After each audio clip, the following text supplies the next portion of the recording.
Dagupan Barangay officials naman po sumailalim sa Project B.E.L.E.N training. May detalye ng balitang yan, kasama natin, Idol Neil Muyano. 104.7 IFM Report.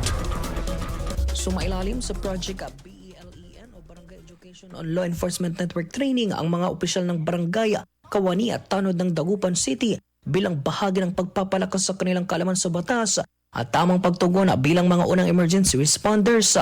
Pinangunahan ang aktibidad ng Dagupan City Police Station Officer in Charge, Police Lieutenant Colonel Lawrence K. Calub, katuwang ang iba't ibang ahensya tulad ng Bureau of Fire Protection, CDRRMO at Pangasinan Provincial Cybercrime Response Team.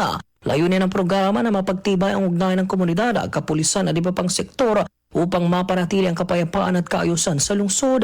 Isinabay din dito ang third quarterly meeting ng City Peace and Order Council o CPOC at City Anti-Drug Abuse Council o CADAC, kung saan tinalakay ang mga accomplishment report ng iba't ibang tanggapan. Ayon sa mga opisyal, mahalaga ang patuloy na pagtutulungan ng pamahalaan at mga barangay workers upang masiguro ang kaligtasan ng bawat Dagupenyo. Kasama mo mula rito sa FM News Dagupan, ito si Idol Neil Muyano, Tadak IFM.